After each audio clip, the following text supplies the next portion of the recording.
An Official's Blessing. Guan by Mo Xiang Dong Xiu. Read by Plant Bones. Chapter 9. Dallying Hualien, Nightfall in the Sinner's Pit. Hey Mo, what's going on? The state preceptor asked in the Baiyue tongue as she landed. The moment she spoke, Cielian thought her voice was very different from what he imagined. Although it certainly sounded somber, her voice was tiny. It was like the muttering of a sulky child, not cool or powerful at all. If not for his good hearing, Cielian might not have even heard her properly. "What's going on? They're all dead!" Kamo shouted. "How did they die?" the state preceptor asked. "Isn't it because you pushed them all down and trapped them in this godforsaken place?" "Who's there? Who's here? There's another person," the state preceptor said. There actually should have been two people at the bottom of the pit, besides Kamo, but Sunlung had neither breath nor heartbeat, so the state preceptor didn't detect his presence. It was also complete chaos on top of the walls earlier, and no one had kept track of who fell and who ran away, so she thought there was only Cielian. "They're the ones who killed all my soldiers! Are you happy now? They're finally all dead!" The state preceptor was silent. Suddenly, a tiny burst of light flared, illuminating a small black-clad girl conjuring a palm torch. The girl surprisingly appeared to be only 15 or 16. She was dressed in plain black cultivator robes, and her eyes were gloomily black as well. She was not unbeautiful, just unhappy. Her forehead and cheeks were covered with bruises, clear and distinct under the light. If it hadn't been confirmed earlier, no one would believe that the state preceptor of Baiyue could be such a pale young girl. The flames in her hand illuminated herself and her surroundings. At her feet were the armored corpses of Baiyue soldiers. Cielian couldn't help but sneak a glance beside him. The palm torch in the state preceptor's hand was very small and did not light up the entire pit, so they were still immersed in darkness. But borrowing the small light, Cielian could see the red-robed figure beside him. Perhaps it was imagination, but although Sunlung had already been taller than him before, he now appeared to be even taller somehow. Cielian's gaze slowly moved upward, and he came to the youth's throat. He stopped for a moment, then continued upward, his eyes stopping at an elegantly shaped chin. The features of Sunlung's upper face were still hidden in the shadows, but Cielian thought the bottom half was subtly different from before. No less handsome, but the lines were more defined. Feeling he was being watched, Sunlung tilted his head, and his lips curled upward slightly. Perhaps he wanted to Perhaps he wanted so much to get a better look, to get nearer, that without realizing it, Cielian took a step closer to him.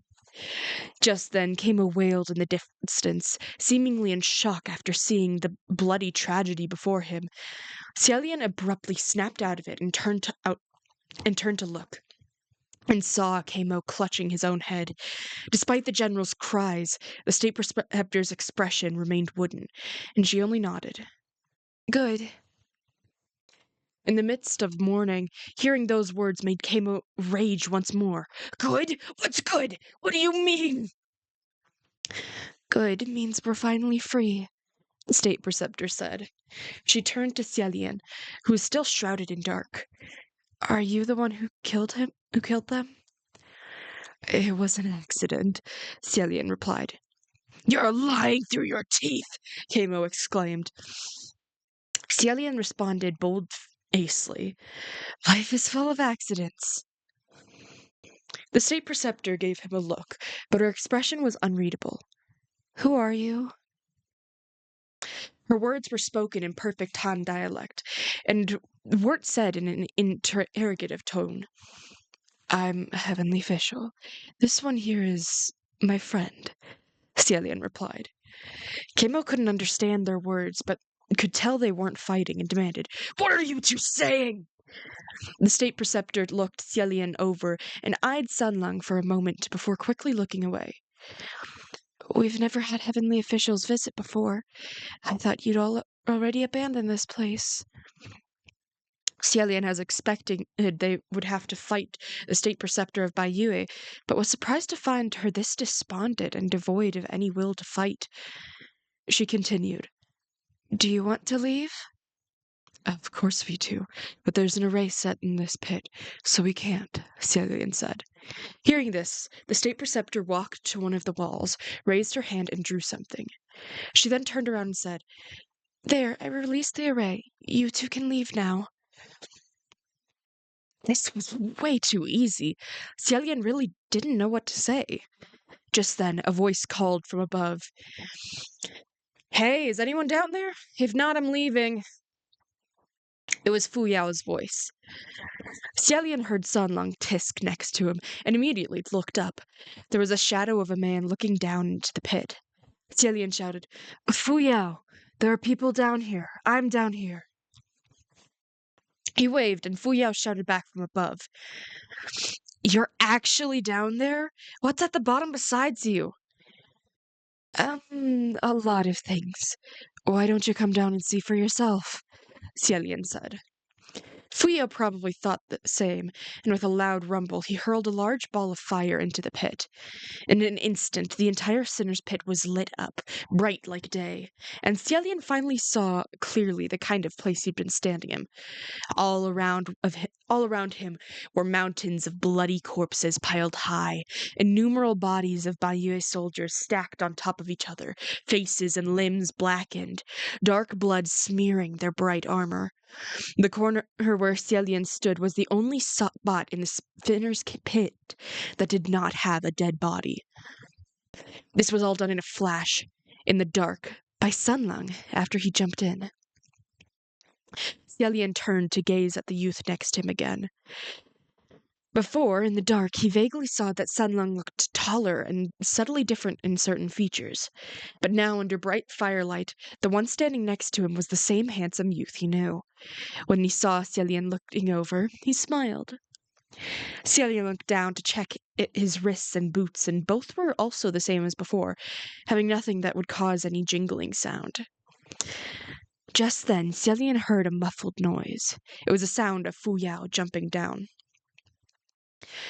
"Weren't you looking after the merchants?" Xialian asked.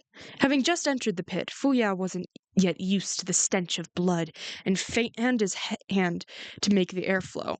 He replied indifferently, "We waited for over 6 hours, and there was still no sign of you, so we figured something had happened, and I drew a circle for them to wait in and came to check things out myself." Xialian frowned. "The circle won't last long. With you gone, what if they leave the circle thinking you've left them behind?" Fu Yao shrugged. 8 horses can't pull back a man who really wants to seek death. I can't stop stubborn people, so I won't try. What's with those two over there? Who's who? Fu Yao was on high alert, his guard raised against the two unknowns, but he soon discovered in astonishment that Kamo was already heavily wounded on the ground, barely able to stand, and the state preceptor of Baiyue was quiet, with her head hung low. "That one is the general of Baiyue, and the other is the state preceptor of Baiyue. Right now, they're..."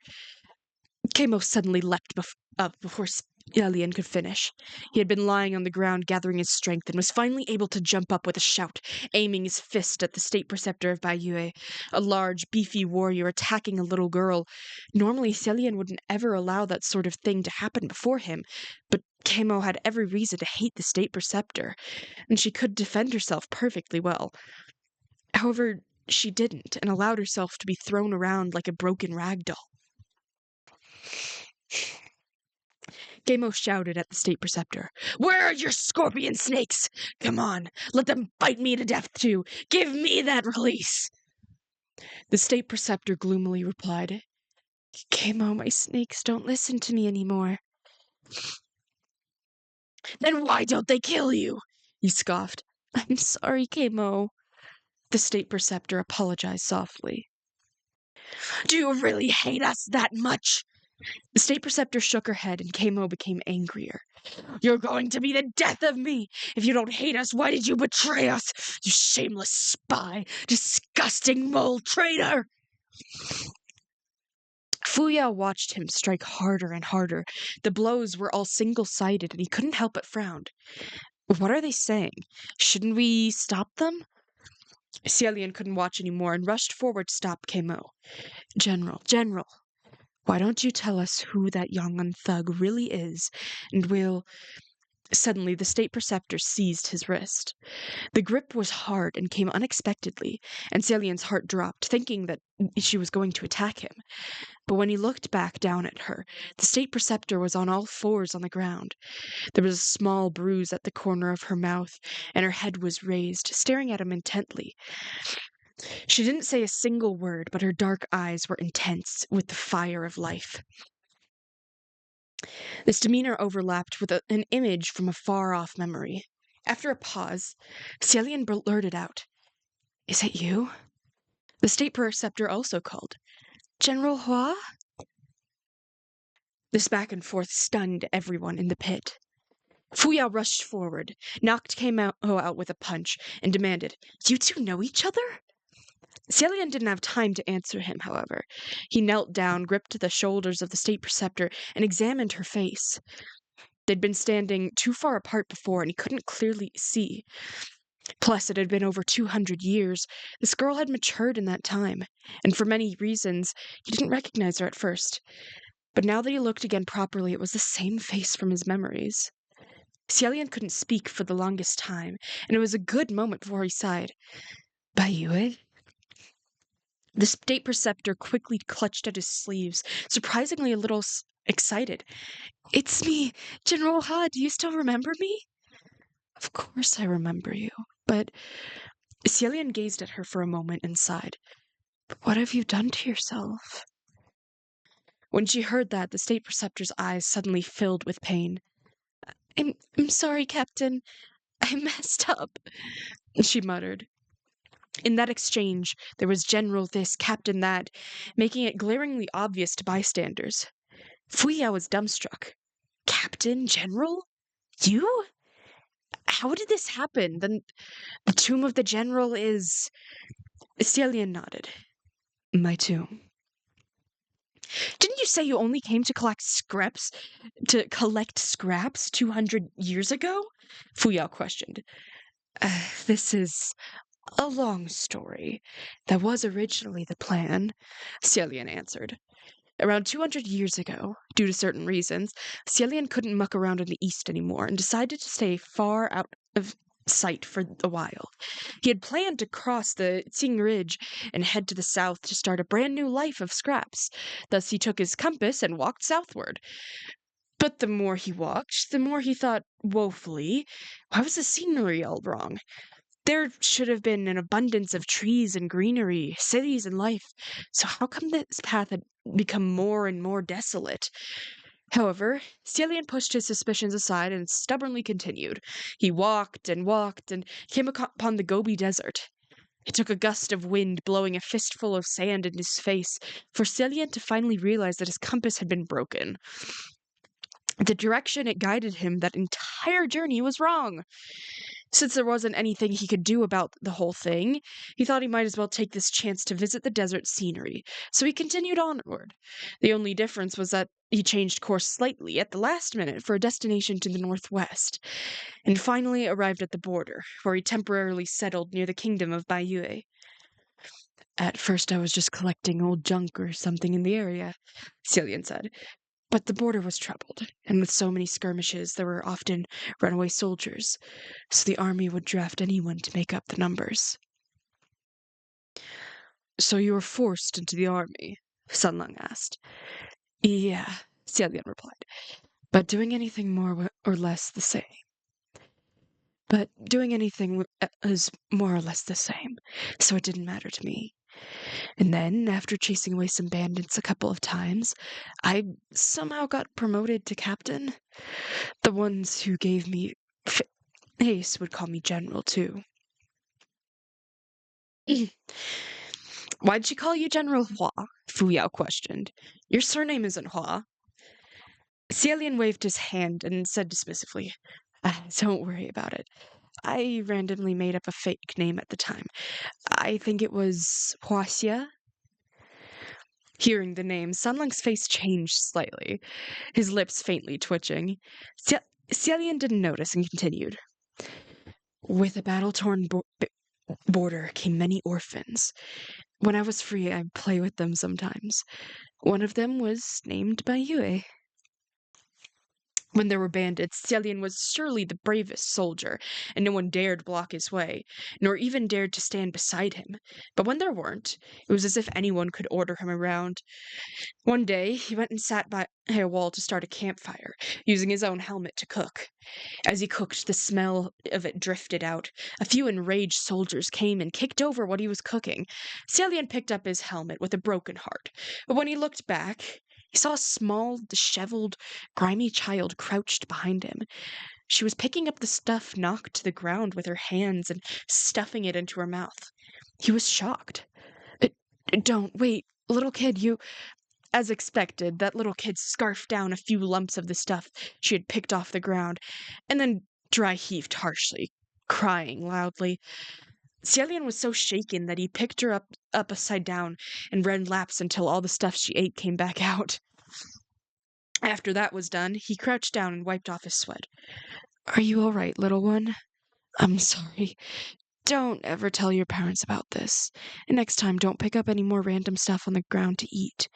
Wait, what are you doing now? The child's face was covered in tears, but she still went to pick food off the ground again, wanting to eat. It was only after Celian grabbed her that he realized that the skin of this child's stomach was practically pressed to the back of her bones. When people were starved to that point, anything could be eaten. Even if it was disgusting to the point of tears, she would still eat it. Celian had no choice and went to get her the last of his rations. After that incident, he would often see the child stalking him in the shadows nearby. His memories of the little girl Bayue was always gloomy. Her body and face were covered in bruises, and when she looked at him, she would clutch the hem of his clothes and stare at him, just so from below. Because she was singled out by the children of the Bayue kingdom, besides Cielian, only a particular youngin' boy living at the border would sometimes pay attention to her. She'd spend her days tagging along behind the two of them. She rarely spoke, but she was fluent in the Han dialect, so Cielian didn't know where she came from. But she was a random wandering child, so he randomly took her in. When he was free, sometimes he'd teach her songs, sometimes wrestle, sometimes show off his busker move, shattering boulders on one's chest, and other stuff. They got along quite well. Cielian shook his head. I had thought the Bayeux in the state preceptor's title was the country. I didn't realize it was actually the name of the state preceptor. And then? Fuyao asked. And then it's pretty much the same as what the memorial wrote, Xialian said. After some silence, Sunlung spoke up. The memorial said you died. As for that memorial, Xialian was extremely bummed out. Were memorials usually full of praise and exaggerated good deeds to glorify the deceased? All those mentioned of his demotions aside, why did it have to so seriously record the embarrassing way he died? While they were hiding away from the sandstorm and he read this part, he could barely look at it straight on. If it wasn't for Sunlung, who also had understood the Banyue script and was watching him, he would pretend that section never existed. Having something like that written down, even he wanted to laugh at him, never mind other people.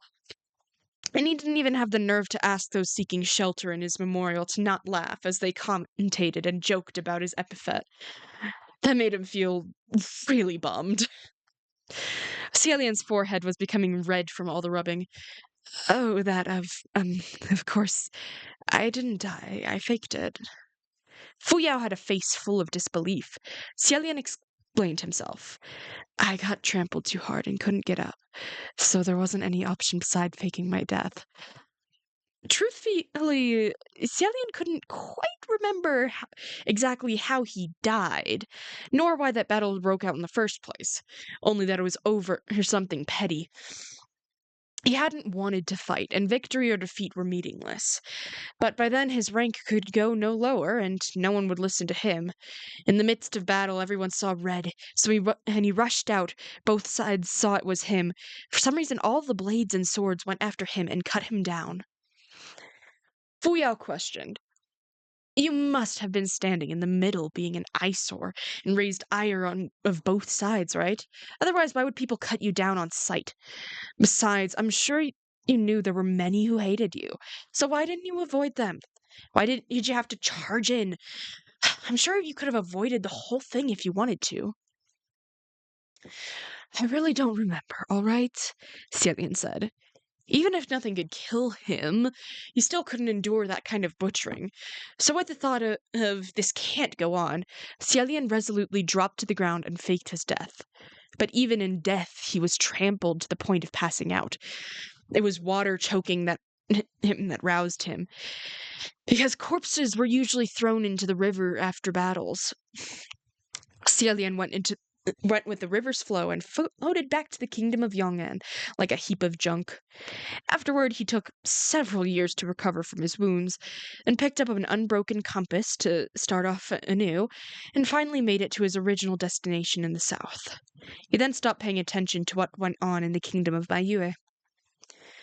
I'm sorry, Baiyue muttered again. Fu Yao furrowed his brow. Why does she keep apologizing to you? Sanlong suddenly spoke up. Kamo stated that the state preceptor of Baiyue left for the Central Plains after a clash between the two armies. Were you involved in that? With that reminder and recalling what was written on the memorial, some things were coming back to Celian, though only bits and pieces.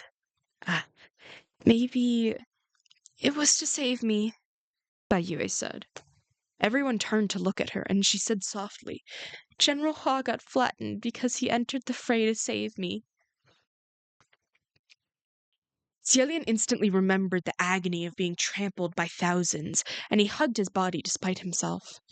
But when he saw two others watching him with unreadable expressions, he pulled himself back in a hurry. He said, Not flat, not too flat. Who knew why Fu Yao was looking so smug? He said passive-aggressively, Well, aren't you a saint? Celian waved dismissively. Nothing of the sort.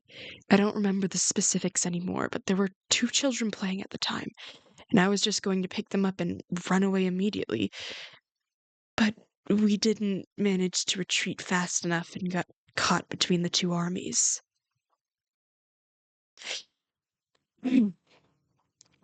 If that's the case, Fu Yao demanded, how can you not remember something like that?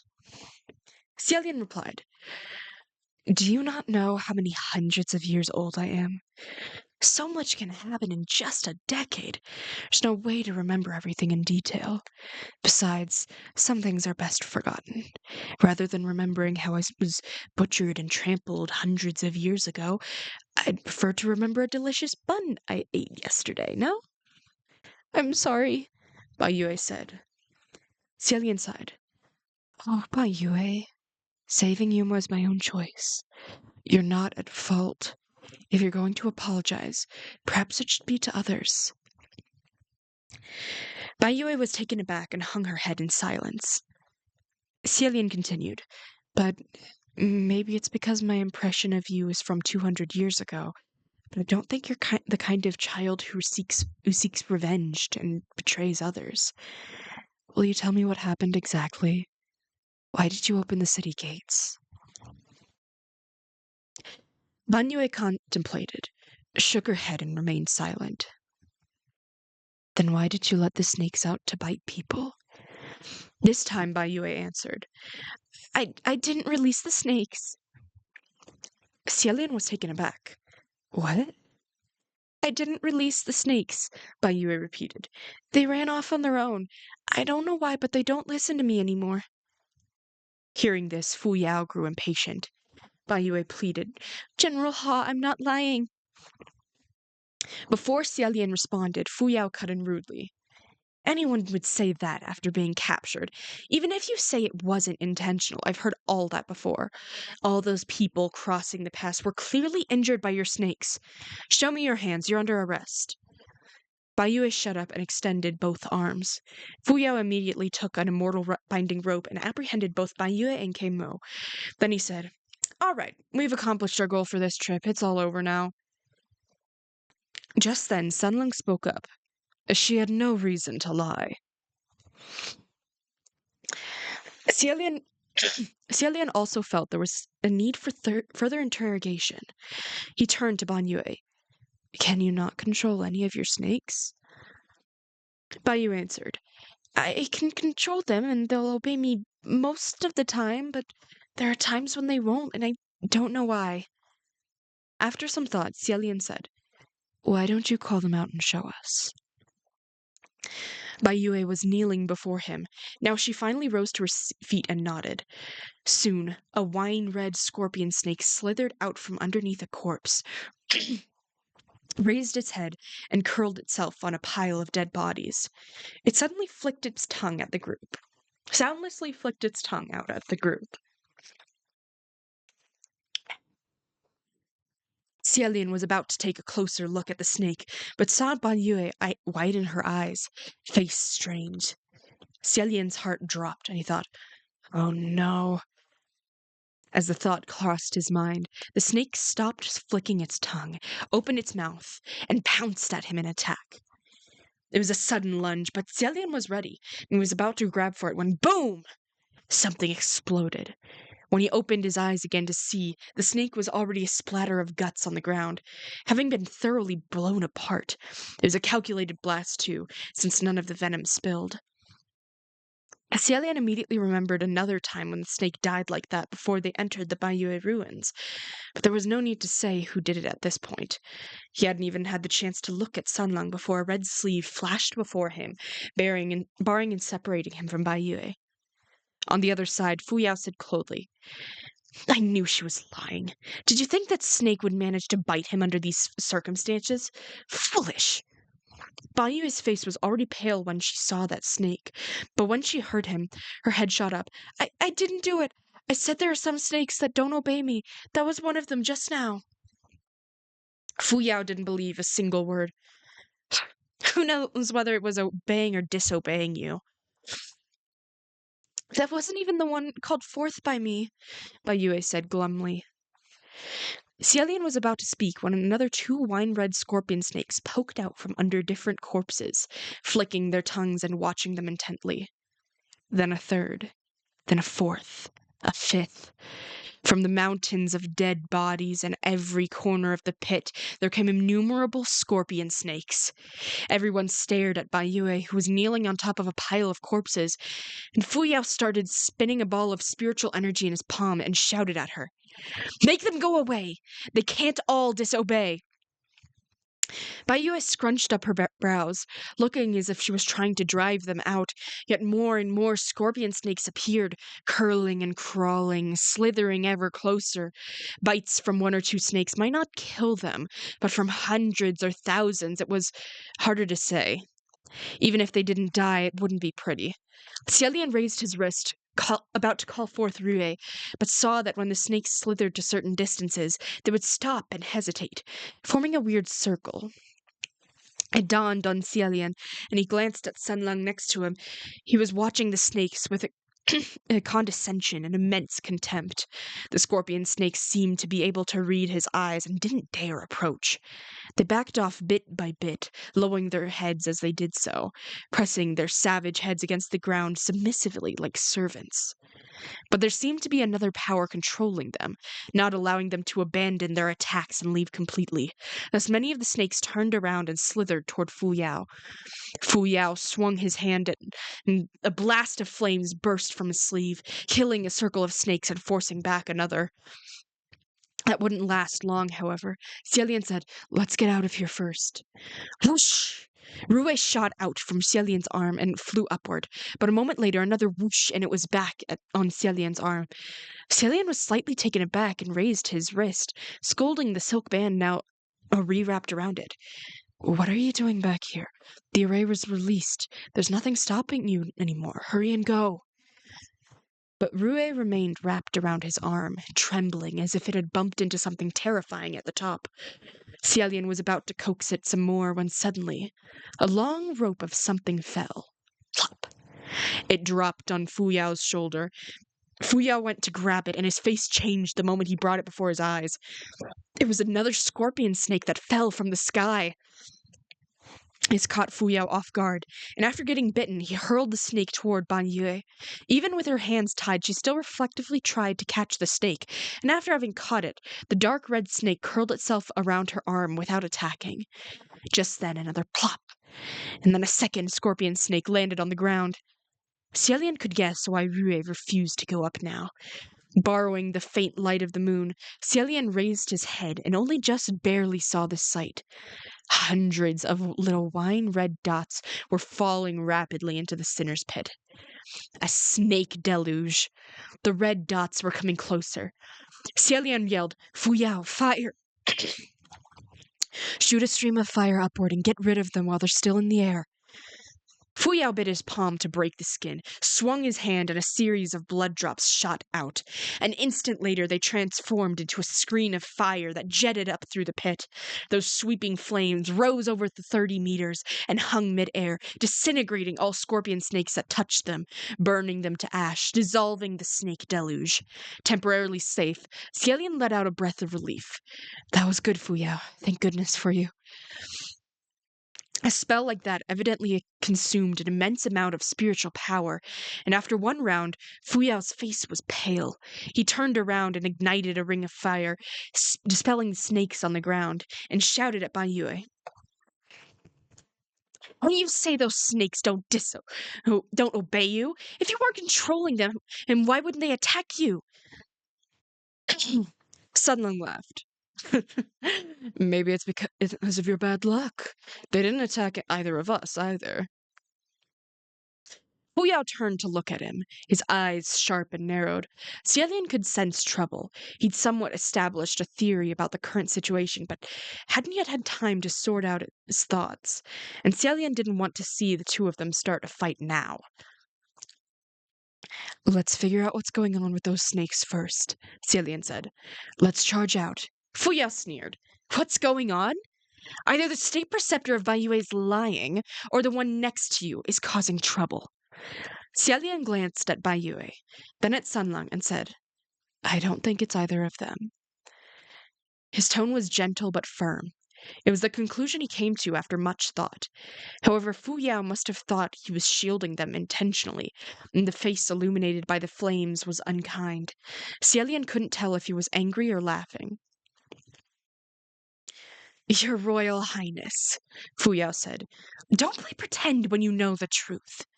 Do you still remember your place?